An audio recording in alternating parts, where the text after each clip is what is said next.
Hello and welcome along to the Panto podcast. This week my guest is Ben Goffe.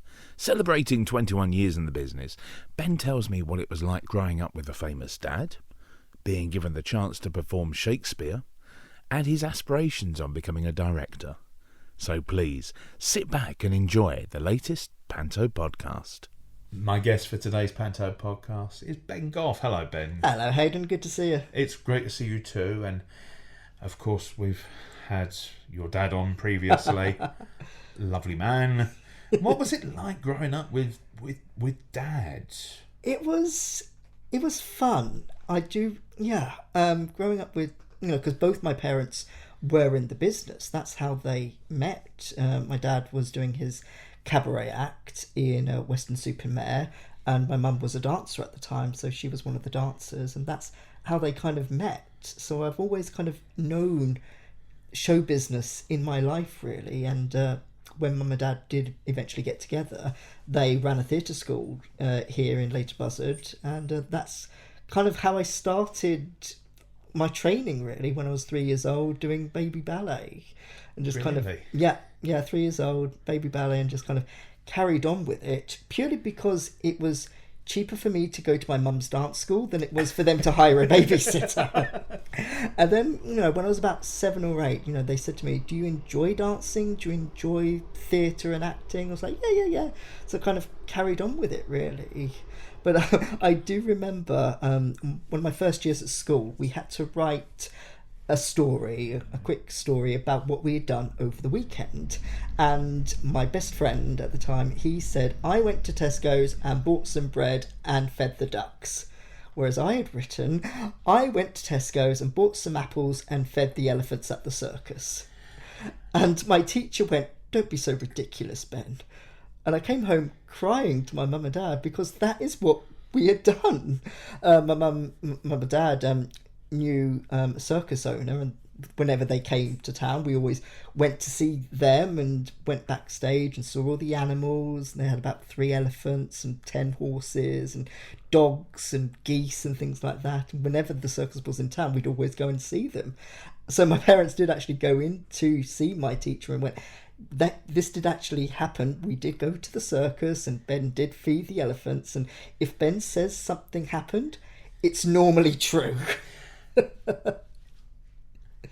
And how was it with Dad being in the spotlight? Because we discussed his obviously iconic role in Willy Wonka. Mm-hmm. What was it like having a famous dad? I enjoyed it because when Dad was doing a show or a TV pilot or a film, I would normally go along and see him, really.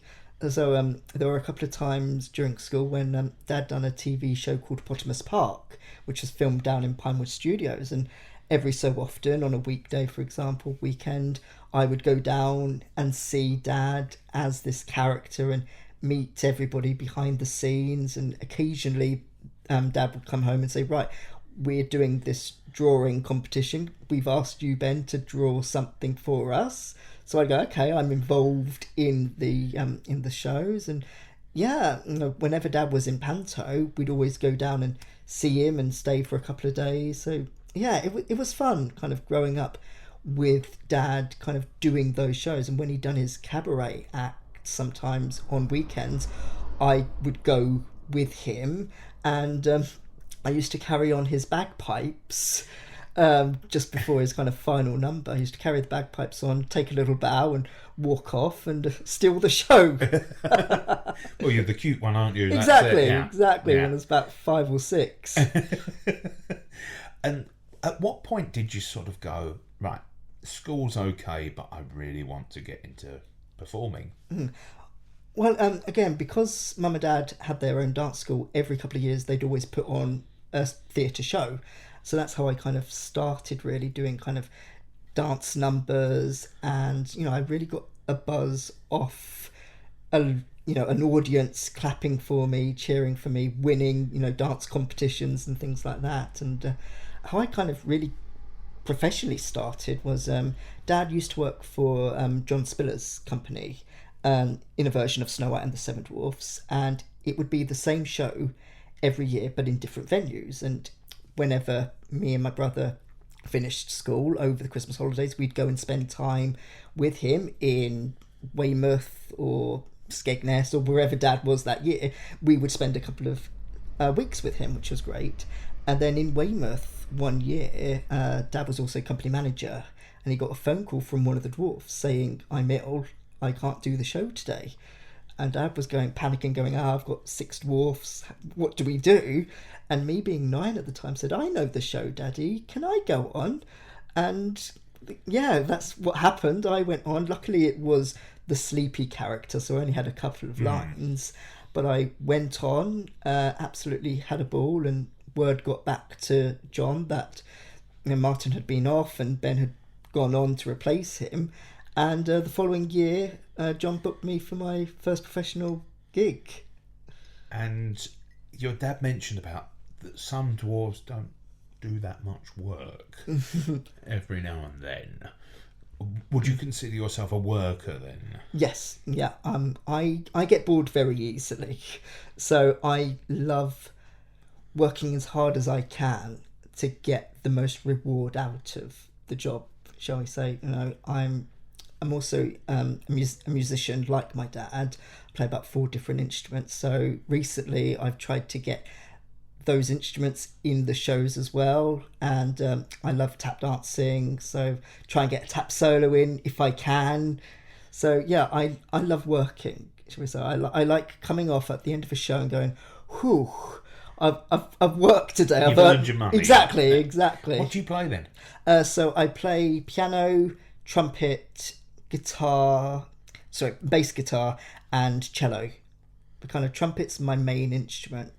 That's the instrument which I've been playing the most. And there was a while at school where I thought I wasn't going to go into the theatre. I was going to be a musician, kind of hoping to join something like the Royal Academy of Music. That's where I thought I was going, because I loved music, I loved composing, I loved hearing different tunes. I don't have a favourite type of music. I love everything from classical to pop to R&B to any kind of music. I just love it. So I definitely thought for a few years that I was going to go down that kind of road, still kind of performing, but more in kind of orchestras and bands and things like that. What about songwriting? Songwriting, not for me. I can't kind of put music and lyrics together. I've always found that to be just how the two marry together is... Exactly, yeah. I mean, for me, kind of tune-wise, yeah, I love those kind of composing tunes and kind of playing about with things on the piano and bass guitar, but kind of putting words to it as well, that's kind of scary for me. Apart from Dad then, and Mum, who else did you look up to as performing-wise? Yeah, so I used to, we always used to watch kind of the classic sitcoms, things like Fawlty Towers, Dad's Army, whenever those were on, we would always watch those. So I've always been a big lover of comedy.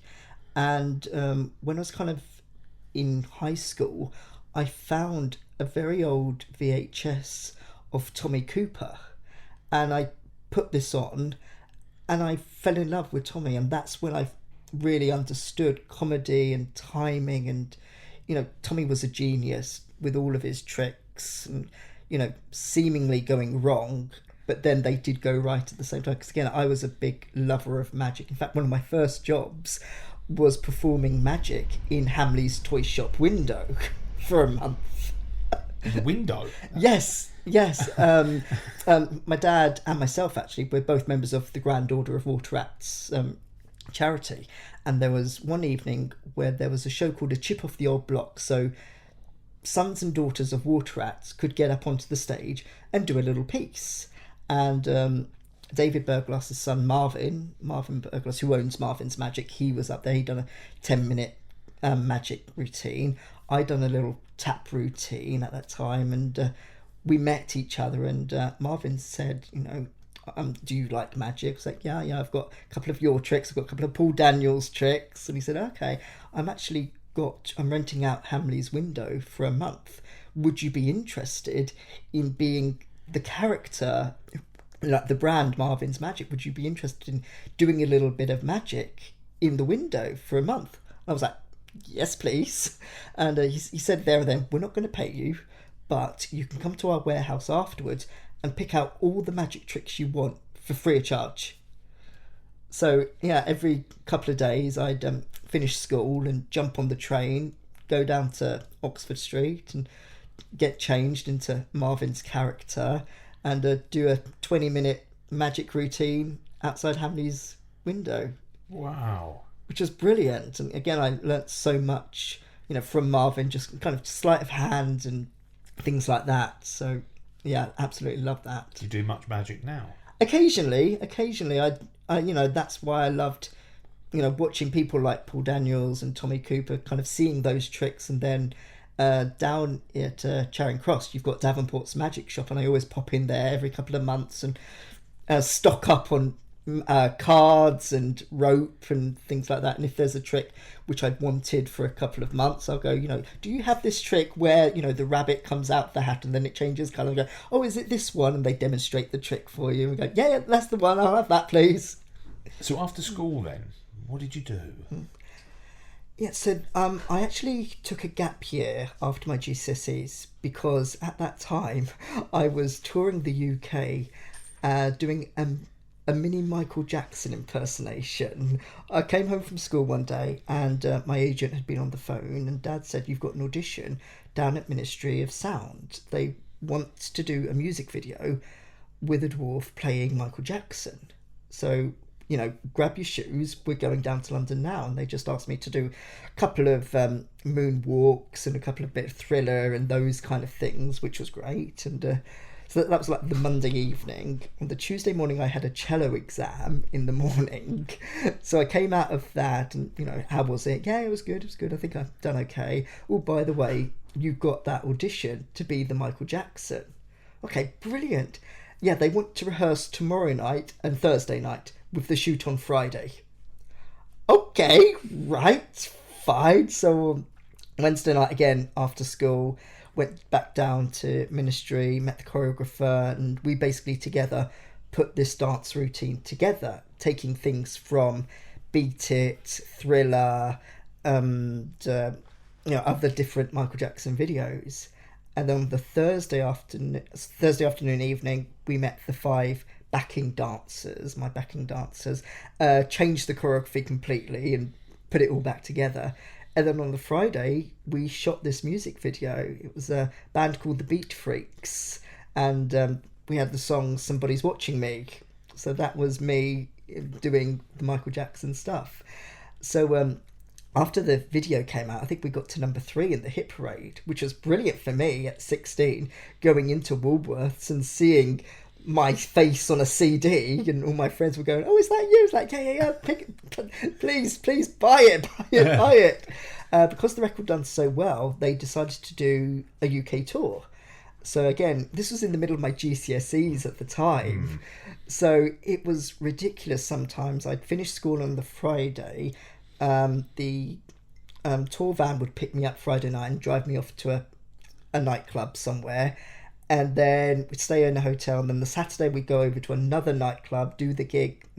Sunday, do another gig Sunday night, and then come back here Sunday night ready for school on Monday morning. And you've been 16, 17...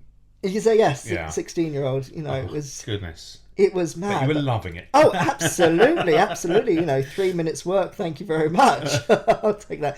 And we had a gig in Dublin to like 2,000 people just going, we love you, we love you. And then the following morning, I had my glasses on, still makeup around my face, trying to work out X squared plus B over C, work out Y. And I was thinking, like, 24 hours ago, I was on stage. And now I'm trying to do my maths GCSE. And have the GCSEs ever come in use at all? Not really. Well, Drama and music, yes. Yeah, for what I was doing at the time, I was happy with the results I got. And again, so by this time, everybody knew the Beat Freaks, and they wanted to do another single. So we released a mix of Rick James and MC Hammer, Super Freak, And again, that meant another video where we introduced like the Beat Freaks band. So you had a lovely guy called John, who was 7'5". He was our drummer. We had Wade, who was a contortionist. He was a kind of a bass guitar. We had two twins, and it was all kind of nicknames. So John, who was obviously 7 foot, he was called Justin Bleeding Tallbaloke. We had Wade as Rubber Johnny Rotten. We had another girl called Creeping Curly Minogue. Okay. And I was Meekle Hacksaw. That was my character's name, based on Michael Jackson. Again, once the second single was released, we done another tour, and we were lucky enough to play at Colleen Rooney's 21st birthday party, which was brilliant, because I went into the store the next day and saw my picture all over Hello and OK magazines. I was like, yeah, this is cool. So yeah, that was kind of my gap year. I started A-levels. I'd done about 4 days of A-levels, and then the schedule for Beat Freaks was just too much. Like one day we were doing Top of the Pops, the next day we were doing Freshly Squeezed, the next day we were appearing on Channel 4, and my parents, they went in with me to my sixth form, head of sixth, and he said, yes, Ben will be doing his maths A level and he might be doing Top of the Pops. My mum and dad were like, no, Ben will be doing Top of the Pops and he might be there for his maths A levels. So I just decided to take a gap year and earn the money while it was there. And while I was travelling, I thought, yeah, this is good. I'm enjoying this. I do want to still be in the business, but I want to kind of further my theatrical education, shall we say. And spoke to my mum, who has been a dance teacher and a dance examiner. She knows lots of colleges in London. And, I said, which place would be best for me personally? Because there are some colleges who specifically train dancers or specifically train actors, but I wanted to be a triple threat, shall we say, who could sing, dance and act. So she suggested Italia Conti, and I auditioned there and got a place there and had 3 great years, honing my craft, which was brilliant. Dad told me that you have studied the Bard. Yes.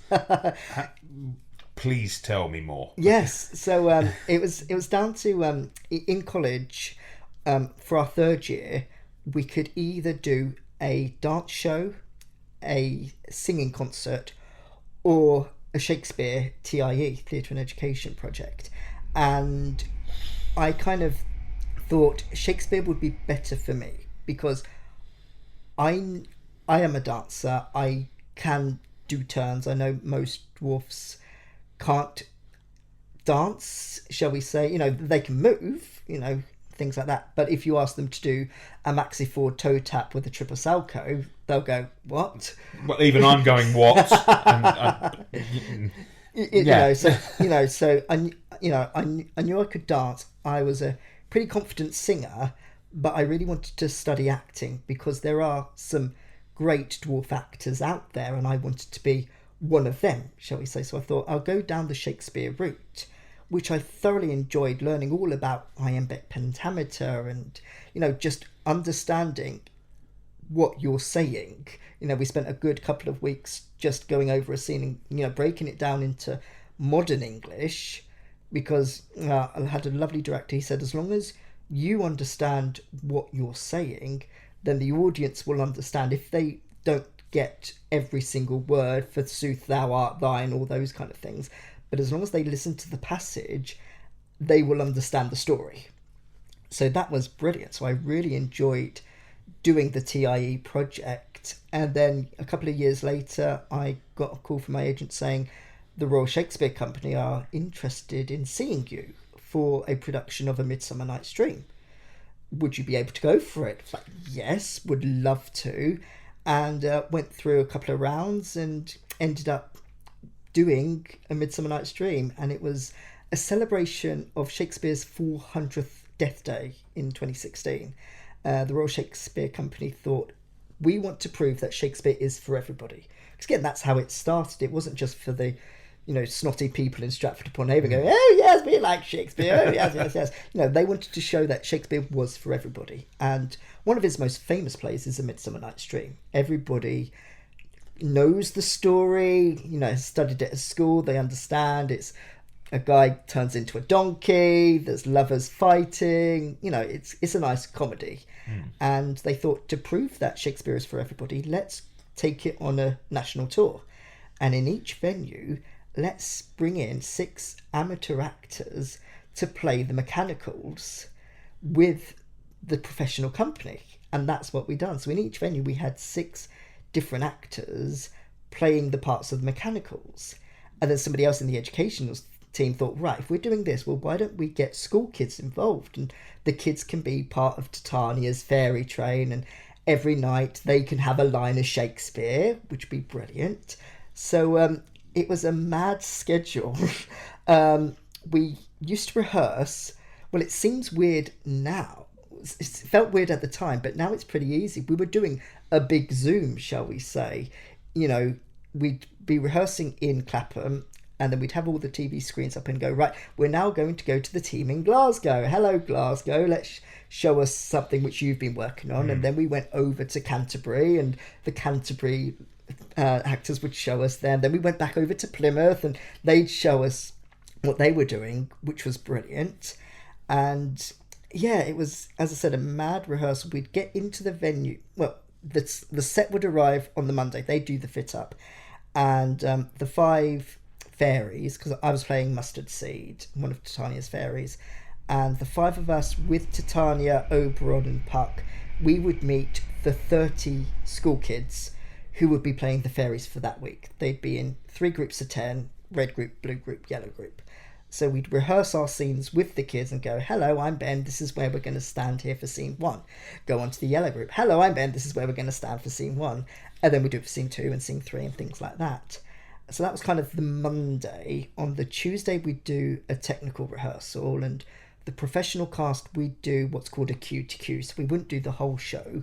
We would just make sure we're in the right places for lighting changes and sound changes and things like that. And when we got to the mechanical scenes or the kids scenes, we would run those a couple of times so that the actors felt comfortable on stage. They knew where they were going. And Tuesday night, we'd have 1 set of kids. We'd have the blue group. And the blue group would be doing the show that Tuesday night. On the Wednesday afternoon, we'd meet the red group of kids. And the red, again, do another technical rehearsal with the kids. And then the red group would do that show on Wednesday night. Thursday, we'd have 2 shows. So the Thursday afternoon was the red kids who had just done the previous night. When the Thursday evening was the blue kids who had done the first night. They came in to do their second show. And then on the Friday afternoon, we'd have the last set of kids, the yellow kids, and then they would do the show on Friday night, and also the 2 shows on the Saturday. Sunday, we'd pack up everything, move over to the next venue, sleep, and repeat the whole process on Monday morning. We'd done that for about 12 weeks. It was mad, but thoroughly enjoyable, because in each venue, we had a completely different show, even though the script was exactly the same. And yes, some of the stage directions stayed the same for the mechanicals. They would all come on stage right and go off stage left and things like that. But anything within the scene was up for their own interpretation. So when we were down south in Cornwall, we had one of the mechanicals eating a Cornish pasty, which totally worked for that region. When we went up to Scotland, in the big final scene, the guy playing Bottom, he had a 6-foot sword, which was brilliant. When we went down to Cardiff, again in that final Pyramus and Thisbe scene, they spoke a couple of lines in Welsh, and it was totally different for us. And it was also so enjoyable, because each week we were like, ooh, what's this group going to bring to us? And some of them were actually better than the professionals. And we were like, okay, we've got to up our game now, because these guys are so funny. And again, when you get to that halfway through a tour stage, you might feel, doing this show for a couple of weeks now. But for us, it was always fresh. And watching the Pyramus and Thisbe scene at the end of Midsummer Night's Dream, we always cried with laughter, because some groups were pulling things out which we'd never seen before. We're like, why hasn't anybody thought of this before? So that was great 12 weeks. And then after that tour, we went back to Stratford-upon-Avon, And all these amateur groups, they came to Stratford and performed with the Royal Shakespeare Company on the Royal Shakespeare Theatre stage. And that was brilliant again for us to see how these actors had developed in confidence, if anything else. See them come back to Stratford after 3-4 months away and going, oh wow, they're even better now, excellent, we love them. And yeah, it was one of the best shows I've ever done. What was life like on tour then? It was fun. It was tiring, and just getting to a new venue every week. You just got used to where the local coffee houses was and the local Indian takeaway. You got used to your bearings and you just about sussed out the bus timetables. Then suddenly you're in another venue and you go, right, okay, how do I do this now? Do I get a new bus pass? And, where's the local Starbucks or Pret and things like that? And the partying? Was there any partying going on? We were too tired, to be honest. We'd have an opening night on the Tuesday night for, just to celebrate that week, and so we'd have, an opening night drink, shall we say. But because I was every other day in rehearsals with the next group of children, I didn't really have much time to party. I suppose the partying kind of came back to when we were back in Stratford upon Avon, because at least I knew where I was going to be for 5-6 weeks. I knew I wasn't changing venues. I could actually live out of a suitcase. I could put my clothes away in a wardrobe and things like that. And again, every other night was a final night. So again, we'd all kind of go down to the local pub, the Dirty Duck as it's called, and we'd have a farewell drink. But again, even when we were in Stratford, every other day we were still having a new set of children coming in to play Titania's Fairy. So I couldn't party as hard, but I definitely had a few drinks over the number of weeks. And yeah, it was so much fun. Much fun. Could you see yourself sort of getting into a teaching role? I'd love to teach. I'd love to direct. I've been very fortunate in the 21 years I've been in this industry, work with some fabulous directors, and I now find myself, when I'm in a rehearsal room, concentrating more on the directors than I am on the actors, thinking, okay, if I was directing this scene, how would I make it work? And kind of, seeing the director go, yes, that's a nice idea, yes. What would happen if we done this instead? And it's quite nice working with other actors that they suggest ideas and you go, oh, I didn't think of that, let's try that. I worked with Eric Potts on Panto a number of years, great director, and he'd always say, let's give it an airing. If an actor, or even if it was like the MD, the pianist, somebody would come up with an idea, he'd say, okay, let's give it an airing, see what happens, because their idea could have been the most brilliant idea which we've ever seen, and if we didn't do that, then we would have missed out on it. So I've always kind of had that idea of, let's give it an airing, let's give it a play. That's what rehearsals are for. You're kind of working out the show and make the show the best it can be. So I've always kind of loved that idea of, let's give it an airing. If it doesn't work, we tried it, let's move on. Rather than sitting on it. Exactly. And it building up inside, going, no, you could have done this. Exactly. Have you had many great ideas to go into shows? A couple of ideas which I've kind of suggested when I've been on the floor. I mean, one of the best ones was in A Midsummer Night's Dream, actually. Erica Wyman, who was the director, she's the associate artistic director at the RSC. In the script, during the lovers' quarrel scene, there is a line which says, "Get you gone, ye dwarf," aimed at one of the girls, I think it's Hermia. And Erica came up, and said to me, look, we've got this line, "Get you gone, you dwarf." First of all, is that offensive to you? Because we can cut it out if you want. And I said, no, it's absolutely fine. I'd like it. She said, good, because I would like to work with you. I think there's a moment of comedy for this. Let's have a think about it. What can we do? And she had this idea that the fairies, the mortals couldn't see the fairies. So when you've got that lovers quartet between Lysander, Demetrius, Helena and Hermia, you've got Oberon and Puck on the stage as well, and everybody can see what's going on, but the mortals can't see the fairies. And she had this great idea that you run on stage and just, it's just a little bit of breeze, and the mortals go, what was that? And I said, would it be funnier if I just gave him a little tap on the leg as I went past? And she said, brilliant, let's try it. So we didn't tell the mortals, the four actors in the scene, what was going to happen.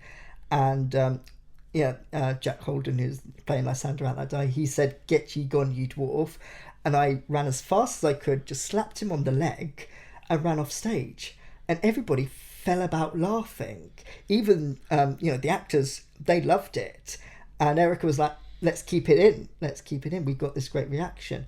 And what was so great about it is because the four mortals, because they couldn't see it, they played it deadpan, whereas everybody else could see exactly what was happening. Because you got you got the two laughs. You got the first initial laugh on "Get You Gone, You Dwarf," and then you've got me running across the stage and whacking him on the leg and running off stage.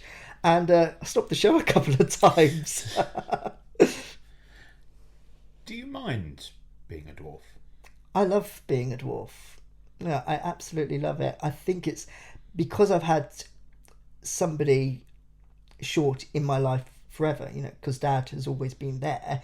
He's always I think he found it harder growing up than I did, because I could see how much Dad had done in his career and how he takes it in his stride. So when I was born, I was like, okay, I know I'm small, but I'm gonna embrace it, really. I had a great childhood. I had some amazing school friends who I still keep in touch with to this day, and I've always enjoyed it. I mean, I think it's again due to my nan, because my dad was the first dwarf in his family, and my nan, she was very say it as it is. There was no nonsense with her. And so when I was born, Mum did actually go up to Nan and say, look, he is small. What should I do? Should I be wary of anything? And Nan said, let him find his own way. If he falls over, you go, well, I told you not to fall over, but I'll kiss your knee and carry on. If, Nan said, if he wanted to reach the biscuit tin, he will find a way to get up onto the biscuit tin, whether it's by a stool, by a chair, or anything like that. So I'm very happy with the way that I have been brought up, that nobody's wrapped me up in cotton wool, shall we say. I've found my own way in life, having the support of Mum and Dad. When did Panto first come to you then? Or did you go to Panto? So, I used to go to Panto. In fact, my earliest memory is being carried out of the Hazlitt Theatre in Maidstone. Must have been about 2, because I didn't like the Wicked Queen. The Wicked Queen scared me. So every time the Queen would come on stage, Mum would have to carry me out. And Dad done the same production of Snow White for a number of years. So I was always in the theatre, and I loved being backstage and on the dressing rooms. I hated pyros. I didn't like pyros. So again, every time a pyro went off, I had to cover my eyes, cover my ears, and things like that. But I'd always go and see Dad in a panto. We used to go and see other local pantomimes as well, and Aladdin, Cinderella, different versions of Snow White, of course, because again, once Dad had done a version with a set of 7, the next set of 7 would be completely different, and we'd always stay in touch with previous sets and go, okay, I'm down over here this way. And if the dates matched up, if Dad had a day off when somebody else was doing a show, we'd always go and see their production of Snow White. So, I absolutely loved it. And again, I was very lucky to get that initial break when I was 10, doing my first professional panto up in Wakefield over the millennium, so 99 to 2000. That was my first professional job, and absolutely loved it. When did you know then that Panto was going to be your thing? Probably from the first moment I stepped on stage. I loved the reaction, because normally in Snow White and the Seven Dwarfs, the dwarfs aren't on for the first half of Act 1. And, the lights go down, you see a little bit of smoke. Those first little chords of hi-ho, when the kids hear that initial hi-ho, they go mad. And I always get a buzz of hearing the crowd's reaction to the first notes of hi-ho, and then you see the 7 lamps come over the bridge or through the auditorium, and I just love that feeling of, the stars have arrived, shall we say. These are the ones we've been waiting for. Exactly. So for a number of years, I was with Dad. Me and Dad would do the same production of Snow White. And then, again, very similar to my experience, my brother Jack was in the car with us to go, and me and Dad were going to do a production down in Croydon, and Mum and Jack were in the car. And the company manager phones Dad up and goes, "Is Jack in the car?" And he goes, "Yes." He goes, "Right, he's on." So for a couple of years, it was me, Dad and Jack doing Panto together. It's kind of every year, the agent would phone up and say, "Rusty and the boys, would you be interested in going down to High Wycombe, Tunbridge Wells, wherever we were?" So for a while, it was the 3 of us doing Panto, which was brilliant. And then about the time I was going to college, I had this idea that I know I can always be a dwarf in Snow White because I am a dwarf, full stop. But I want to try and explore other areas, try and get employed more as an actor rather than being a dwarf actor. Try and see having that first, exactly. So my first kind of break away from Snow White was First Family. They asked me to play the Genie of the Lamp in Aladdin down in Woking, and the previous year they'd had an ex-wrestler, I think he was about 7 foot, 8 foot, I think he was about 11, 12 foot, with padded boots and a giant genie headdress on, and to go from that to me being 4 foot coming out the lamp, was a bit of a difference for people who had done the show before. But Bradley Walsh was playing Wishy Washy, and he'd also written the script, and I'd met up with Brad at the First Family headquarters, and he had this great idea that when I first come out the lamp, Brad was going to take the mickey out of me, and my reaction was to kick him in the groin. And that was the benchmark. And we had this discussion. I thought, brilliant, it works.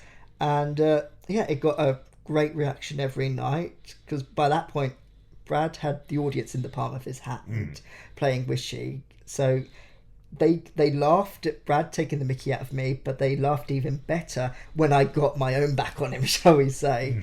And through that first production, that's where I met Eric, who was also the writer of First Family scripts. And for the next couple of years, if I was doing a show which Eric had written, he'd always kind of tailor the part to me. So he would be able to get a little dance routine in there for me. Like when we worked together in Dick Whittington, Eric was playing Sarah the Cook, and I was playing Captain Titan B. Titchworth, the captain of the good ship Lollipop. And our story was that we had been Latin American dance championships for 4 years running. And I'd say something like, I've put that behind me, I'm now down with the kids, and go into a 30-second break dance routine, ending with me spinning on my head, which was brilliant. So I thoroughly enjoyed those first couple of years away from Snow White, seeing what else was out there. As I said, I played the genie in Aladdin. I played a pirate and an Indian, things like that in Peter Pan. I played captain of the ship for, I think it was about 4 years with First Family, which was brilliant. I've played Tommy the Cat in Dick Whittington. I've also done a rock and roll panto down at the New Wolseley Theatre in Ipswich, which again was brilliant because I hadn't picked up an instrument for about 5-6 years. And then Pete Rowe, who's the artistic director there, he writes a lot of rock and roll pantos. And the great thing about those is that you never stop. You're either on the stage doing the scene, or you're actually in the band playing all these instruments, playing all the, being the band for the songs, or you're off stage doing a quick change, or you're running downstage to come up the trap doors and things like that. So I thoroughly enjoyed that different version of panto as well. I asked your dad if he would ever have been a dame, and he dismissed it. Ben, would you ever be a dame? I would love to be a dame. I'd love to do everything in Panto. You know, not last year because we had the pandemic, of course, but the year before, I went back to Spiller's Pantos playing Starkey in Peter Pan. I thoroughly enjoyed that, working alongside the actor playing Smee. You know, together we done the song sheet, and that's the first time I've ever done the song sheet. I've seen so many people do the song sheet. I thought I'd love to do that one day, but actually stood on stage doing it for the first time, I was really, really nervous because it's actually happening now, and it's not scripted. You've got to go with whatever the kids are saying. And Mum and Dad saw that first show, and they came back stage afterwards and said, "You were really nervous for the song sheet, weren't you?" I was like, "Yes, I was." It's like, "You've never done that before, have you?" So it's a completely different learning curve, and thoroughly enjoyed that. And during that run, unfortunately, the actor playing Smee was ill and had to take a couple of days off, and they said, "Do you mind doing Smee as well as Starkey?" So that was my first kind of step into principal comic role, and I was like, okay, this is a new challenge for me. I'm looking forward to it, because again, I hadn't done an opening spot, you know, all the hire kids, hire Smee or anything like that. I was quite happy with the song sheet by that time because we were quite into the run. We were kind of coming towards the end of the run, so I was happy with that. But to actually go out there and, you know, be that principal comic, do you want to be my friends, things. So that was interesting. And I was going to be playing Smee last year down in Bognor, but of course we had to cancel it due to coronavirus. But hopefully I'll get the chance again to play a principal comic. I'd love to be Dame. I'd love to be a villain. I'd love to do like an Abanazar or a King Rat or an Ugly Sister maybe. I'd love to do that. I just love to do anything involved in Panto, really. Who then, apart from your dad, have been your influences? I'd definitely have to say, you know, going back to what I said earlier, Tommy Cooper. I think he definitely taught me the art of timing. And again, working with people, you know, I've been so fortunate in the Pantos I've done to work with some amazing people, and I always love the rehearsal stage. I love the tech stage. I just love everything about theatre in general. So working with somebody like Eric Potts, Kev Orkian, Andy Ford, Dame Edna Everidge, Barbara Windsor, just watching these pros on stage and just seeing how they work and how they get the laughs. And, you know, if you wait for a pause, the reaction's funnier. Just, I loved watching those people on stage. So, yeah, absolutely love it. Do you get nervous before you go on stage? When Mum and Dad are in, yes, because I know that they'll give me notes.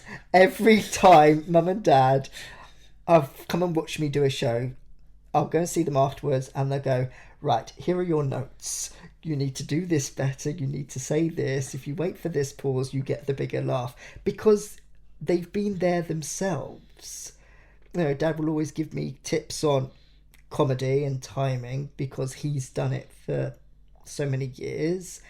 Mum will always kind of say to me, well, you didn't point your foot on that dance break, or, you know, you need to comb your hair a bit better. You know, things like that.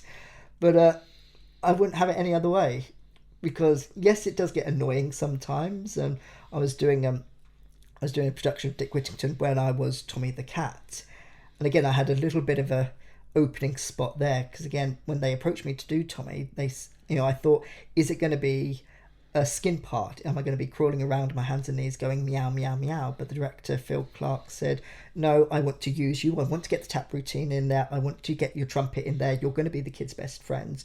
You can interact with them. So again, I had a little spot there, a little bit of a call and response, and in the script it just said Tommy sets up call and response routine. So I was like, okay, I need to do this myself. And I'd kind of, you know, stolen a little bit from when my dad used to play principal comics, stolen a little bit of that, stolen little bits from other comedians I'd seen, and try and make my own spot. And when Dad saw that, he said, right, scrap that joke, do that joke instead, if you say that, you'll get the laugh later on. And I was like, okay, fine. Went back the next day, completely changed my opening spot, and it got a much better reaction. And I was like, damn it, he's right again. Other influences, I'd say, you know, there was a lovely dame, Kenny Gibson. You know, he was the first dame I worked with, and Kenny taught me a lot about theatre and, again, how to be a great dame. You know, we never actually had a scene together in the show, but we'd always kind of see each other in the wings, and I'd watch a couple of routines which he would do. He used to do the haunted bedroom scene with Barnaby at the time, and loved that routine. Again, just watching those two work together was just a joy. So yeah, Kenny, Eric, Andy, Kev, Edna, Barbara, just everybody I've worked with, really. I think at one point or another I've kind of gone, I like that. Yeah, I look up to that. That's my inspiration. Could you see yourself writing? I've dabbled in writing, actually. I used to work at the M&M's World in Leicester Square, and there are a couple of actors there, purely because when there is no theatrical work out there, we need to pay our rent and bills. You know, I was lucky enough to take that job because they were quite flexible with auditions, and when I went off to Panto for a couple of months, they said, yep, just give us a ring when you come back and we can, you know, get you back on the floor. And me and one of my friends, we were talking about Panto, and she said, wouldn't it be great if we'd done an M&M's version of a pantomime? So we did. I kind of drafted a very loose script of Dick Whittington, but based it around M&M's. So we'd have references to managers and things like that in the show, and absolutely loved it. But I think for me, if I was to go over to the creative side, I think it would definitely have to be kind of a director or a choreographer. I think that's where my skills lie, I think. What was it like then with that song sheet where you're getting children up, and children could be so unpredictable? Yep. How did you cope with that?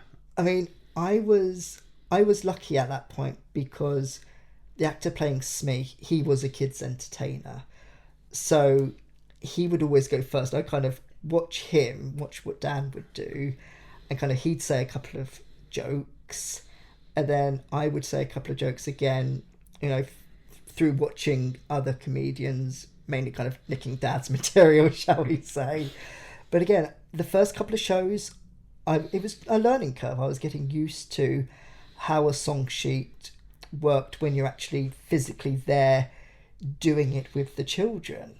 And yeah, there were a couple of times where I thought I'd said something funny and it went completely over the kids' heads, but at least the audience got it. And you know, one of the best lessons which Mum and Dad said to me is they said, listen to the kids, listen to their answers, because when I was doing it, you know, the second show, my brain was going, what's the next line? What's the next line? What's the next question? How can I get the laugh? Whereas actually, if you listen to the kids, they would actually provide the comedy for you, you know, and all you need is a look out to the audience or a that's nice kind of thing. And that's where the comedy would come from, and not from you're trying to think of the next line to get up on the kids and things like that. There's nothing worse than putting down a child. Exactly. You know, occasionally the area where they're from, you know, you're from such exactly. and such. Exactly. And I have seen a couple of song sheets where that has happened, and you know, this kind of the reaction from the audience hasn't been that great, shall we say. And again, one thing I learnt very early on is to not to say, you know, is Mummy and Daddy here with you? I learnt that very on. I think it's from Kev Orkian, actually. He told me a story where he exactly. He told me that story. And our listeners can hear that if they go back through to the Kev Orkian episode. Yes, yeah. No, I learnt that from Kev. Never to say, is Mummy and Daddy here? You know, learn who's brought you here today. Yes. You know, learn that way.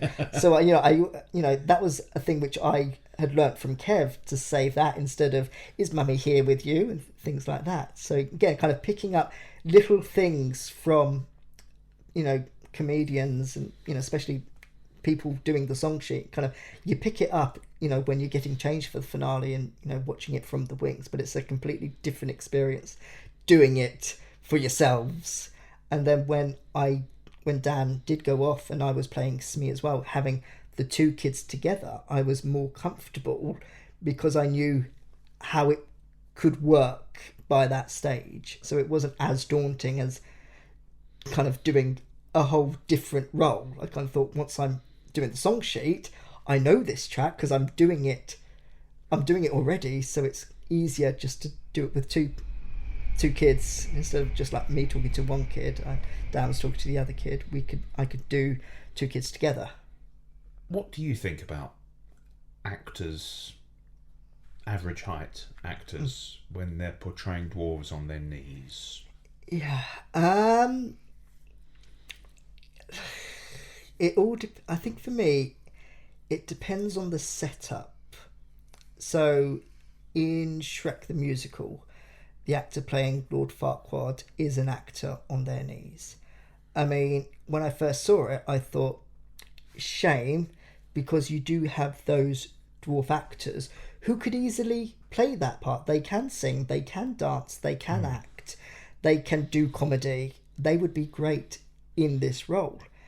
But what I did find interesting about Shrek is that they actually made a point. The actor did actually stand up a couple of times to show that he had little false legs on his knees. And when that was incorporated into the show, I think, okay, they've addressed the situation. It's not like the actor is seeing himself as a dwarf. He knows that he is an average height actor and he's playing the part of a dwarf. I mean, when I see productions of Snow White, for example, when you do have the actors on their knees or kids with the heads on, I mean, I'm very much on the fence with this. I can see it from both point of views. For me personally, I think it's magical when you have 7 real dwarfs playing the 7 dwarfs in Snow White. But I can see it from a producer's point of view, especially if they've done past productions of Snow White and they have had a couple of dwarfs who don't know theatre craft, shall we say. They don't understand that it is a job. You're not there to have fun. You are doing 2 shows a day, sometimes 3 shows a day, which is tiring. You don't then go out and get absolutely hammered and roll in the next day at 6 o'clock in the morning still smelling of alcohol, for example. That's not the way theatre works. And especially when you are working with kids playing the juvenile dancers, these kids will want to go into the business one day and they're looking up to you to say, oh, this person's done this and this and I want to do that, but yet this is how I should go about it, getting drunk and smoking in costume and things like that. That's not the way to do it. So I can see why producers go with the idea of dancers on their knees, for example, or children with heads on, because they know theatre etiquette. They know you have to be in the theatre at the half-hour call, because I do know some versions of Snow White. I've been there myself, where you turn up in the theatre and there's only 5 dwarfs, and you go, right, where are the other 2? And they don't turn up until 10 minutes after the curtain's gone up. And it's like, you can't do that. You can't. That's not the way it works. If this was a professional West End show, your understudy, your swing would be on. You wouldn't be doing that show that day. So I can see why producers go through the idea of that, because the dancers and the school kids, they've been brought up in that theatrical world of how to respect theatre, shall we say. But personally, I do enjoy seeing 7 real dwarfs. Are there any particular theatres you've enjoyed playing? I've loved almost every theatre I've enjoyed. I've loved working at the Bristol Hippodrome. It's beautiful theatre. Every time I go into the new Wimbledon now theatre, I can't get Hello Possums out my head, because that's where I work with Edna. The London Palladium will always be a joyous theatre for me. I was very fortunate enough to do Snow White there, and to lead the Seven, actually, because again, it was all very secretive at that time. I got a call from my agent saying, Kudos want to meet you, but we don't know what for. Go ahead and see what it's about. And I walked into the office, and there were a couple of other dwarfs there, and I immediately went, oh, it's Snow White. I don't really want to do Snow White, because I'm quite happy being out of the line doing Dick Whittington and the rock and roll pantos and things like that. Don't really want to do this. But went into the audition and met up with Jonathan Kiley and Michael Harrison, and they said, we're doing Snow White, but it's at the London Palladium. And that's when I went, oh, okay, I'm interested now. And sold it to me. exactly. And I'd been fortunate enough to see their version of Dick Whittington that year and understood what the show was, and absolutely fell in love with the production and scale of it. And we did actually have to audition, and we had to do a section of Muddles doing the call and response routine, and I was very fortunate that I'd just finished the Cheltenham Panto, where I'd already done my own version of the call and response, so I'd basically done that, which was brilliant. And when we actually met up at the photo shoot, the photographer said, right, Ben, I think you're actually playing Prof. And I knew by that point that Prof was the leader of the Seven. So I was happy that, okay, we've actually got a great set of Seven, and we're all quite young. I think it might have been either Craig or Scott, but we were all in like late 20s, early 30s. We were all quite a nice bunch of Seven who wanted to work, who were happy to sing, dance and act and do everything. So that was great. And they did actually use us. As I said, I was the leader. Craig had his solo song with Gary. Jamie was doing tumbles and flips like that, which was brilliant. So yeah, it was a great show. I really did enjoy just walking onto that theatre every day to say I'm working at the London Palladium. Gary Wilmot, he does a patter song every year, and I'd seen his version in Dick Whittington where he named all the undergrounds. And for Snow White, he named previous stars of the London Palladium. And I've always been a lover of patter songs. I really love wordy songs. And I set myself a challenge during the run to learn Gary's song. And I did. Within the 5 weeks, I learnt all the stars of the Palladium, and I love it. You remember how it goes? Yes. Something like, there's Jimmy, Tarbuck, Ginger, Rogers, Buddy, Holly, Buddy, Rich, Frank Sinatra, Norman Wisdom, Liberace, Little Titch, Des O'Connor, Dion Warwick, Chaz and David, Marvin Gaye, Liza Minnelli, Lenny Wallace, Belly Hill and Evie Lay.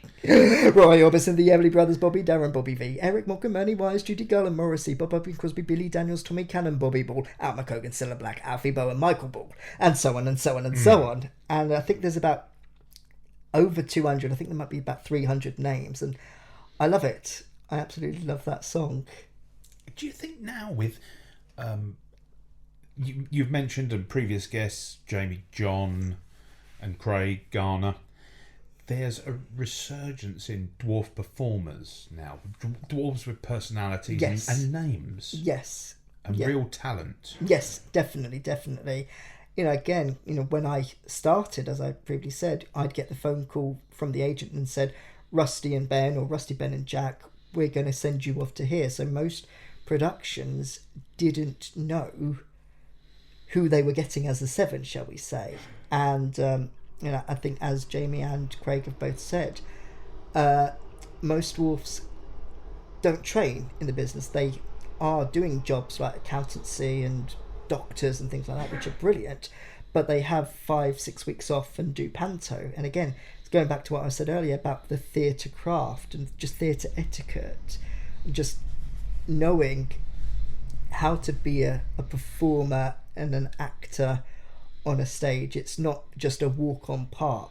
You do have to project your voice, you do have to create characterization and things like that. So yeah, kind of recently it has changed. I mean, I think Game of Thrones, I love Game of Thrones, and I think Peter Dinklage as Tyrion Lannister has really opened people's eyes, public's eyes, to what dwarfs are capable of. We're no longer the comedic elf roles or goblins and things like that. We can actually do hard-hitting drama and scenes and things like that. So I love Peter's work ever since I first saw him in Station Master, I think it was.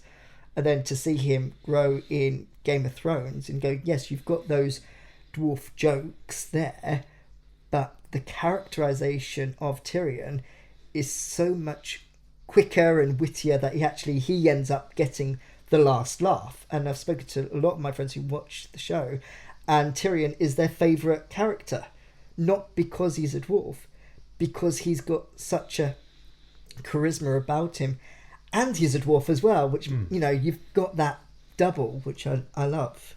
Could you see yourself following your dad's footsteps of a movie career? Yeah, would love to. Again, I've been quite fortunate recently. My first movie was Harry Potter. I was a moving portrait in that, which was brilliant. And the last movie actually I done was Artemis Fowl, which was brilliant, working opposite Josh Gad, who's famous for Olaf the Snowman voice, and directed by Kenneth Branagh. And I've loved Kenneth's work over the years. To actually work with him and Josh was great fun. And we had that space to improvise. We had that little time to play. So I would feed Josh a line and he would go off, and then it was like, okay, what can I say, to kind of bring it back into the script, but also try and be funny at the same time. Like me and Josh, we had a screen test together, because again at that point they didn't know whether they were going to make Josh's character, Mock Stiggums, into a dwarf, or to keep Josh as his 5'6" self, 5'7", however tall Josh is.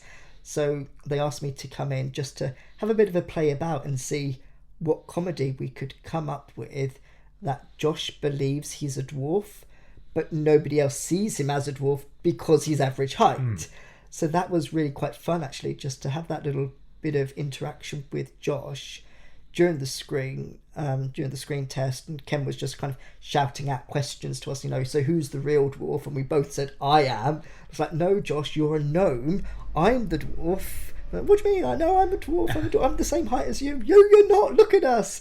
Things like that. So I really, really enjoyed being part of Artemis Fowl. And hopefully, because it's a series of books, they might make another movie out of it, like the Harry Potter films and the Lord of the Rings films. So if anybody's listening out there, I'm available. What would be your advice then to children with dwarfism who want to get into the theatre but don't necessarily want to go down the whole hi-ho route? My advice would be, if you put your mind to it, if you really want it, then you can go and achieve it. I would suggest, if you do have a passion for theatre, look into a performing college, a performing degree, get that theatrical experience, get that theatrical knowledge. Even if, I done a 3-year course, but there are colleges out there who just do a 1-year course or a 2-year course.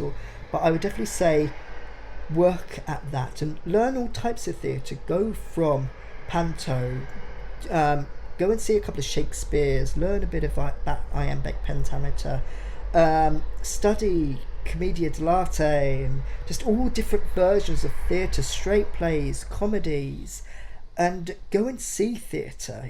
That's another passion of mine.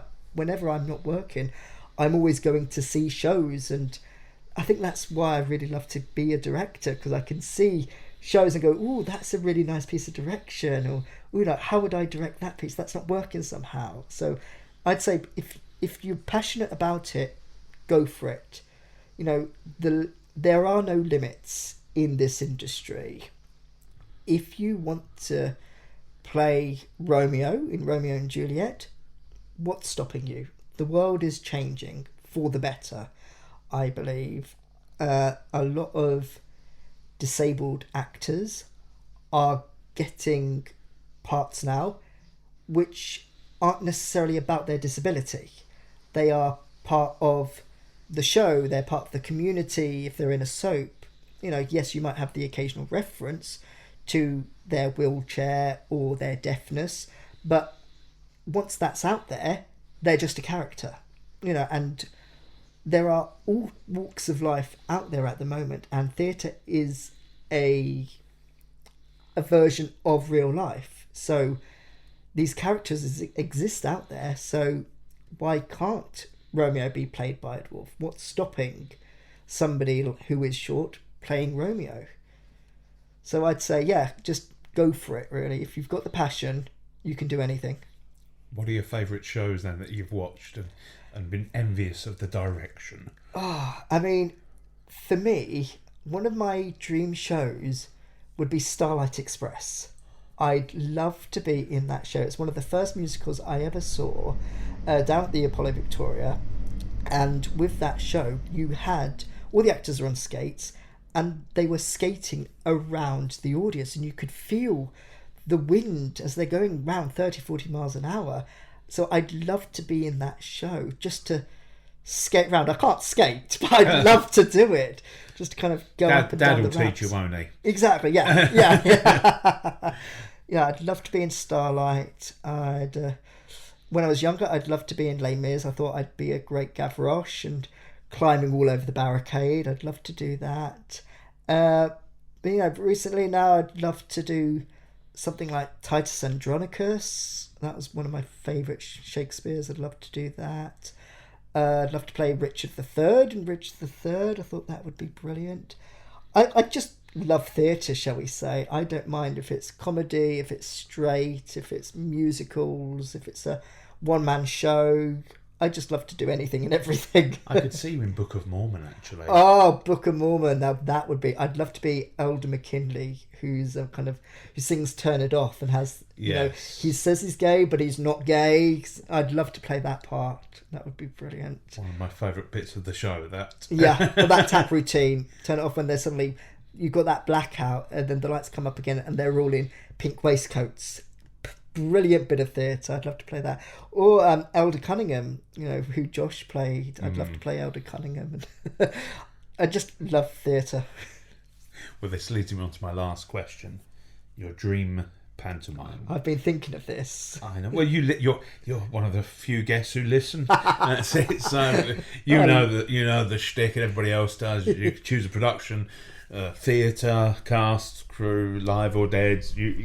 Yeah. Go on. You're all prepared, aren't you? So, my favourite theatre has to be the Palladium. There's something about that theatre. Even when there's nobody there, you've got that buzz of the stars and the audiences who've walked through those doors. So it definitely have to be at the Palladium.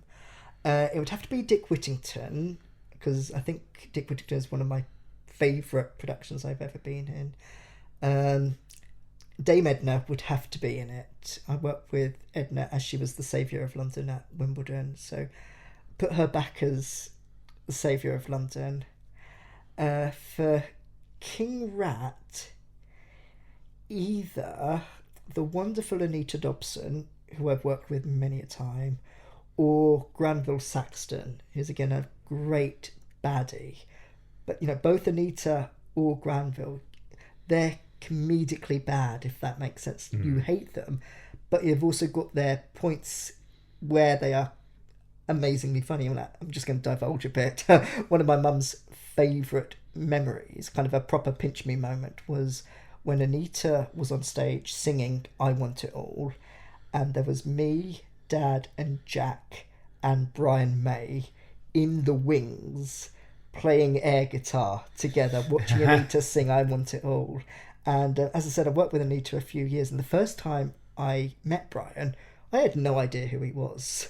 This big, hairy guy bent down to me backstage, kind of nudged me on the shoulder. I went, I thought you were great, mate. Must have been about 12 at the time. And I just went, thank you very much. Lovely to meet you. Kind of carried on our separate ways. And I turned to my mum and said, who was that? She was like, it's Brian May. And then a couple of months later, he was playing on Buckingham Palace roof for the Jubilee. And I was like, oh, he thinks I'm good. Wow, okay. So yeah, definitely as King Rat or Queen Rat would be Granville or Anita. As Dick Whittington and Alice Fitzwarren, I'd have to put Charlie Stemp and Danielle Hope. I worked with them both on Snow White. They're both amazing people, great theatre presence, lovely voices, great movers. So definitely have to put those guys in. As Idle Jack, I'd have to say Bradley Walsh. Every time I've met Brad, worked with Brad, seen Brad perform, he's always had me in fits of giggles. So I definitely have to put Brad in there. Sarah the cook would have to be Kenny Gibson. Definitely Kenny, bless him. Because again, he was my first introduction to a dame, and he was such a brilliant dame. And I know that Dad worked with Kenny for a couple of times, and loved working with Kenny, loved seeing Kenny perform. So Kenny Gibson would have to be in there. As captain and mate, I'd actually like to see Jamie, John and Craig Garner together. They would be brilliant. I don't know who would play captain and who would play mate, but if they weren't available, I'd get Clive Webb and Danny Adams. Because again, I've only seen them once up in Newcastle, but absolutely loved them. Again, fell about laughing. So again, either Clive and Danny or Jamie and Craig. And in the Sultan of Morocco scene when the eel gets stranded, I definitely have to get Eric Potts and Kev Orkian together doing the balloon ballet. Oh, I just think just a lovely little spot for them two together would be brilliant. I get Eric to direct it. I definitely get Eric to direct it. The twins effects, of course, they'd have to be involved somehow. And I definitely enjoy watching that. well, thank you so much, Ben, for taking part in the Panto podcast. No, thank you. I just want to say it's a wonderful podcast. I love listening to it, and just everybody you've had on the podcast has been a joy. So thank you for including me in it.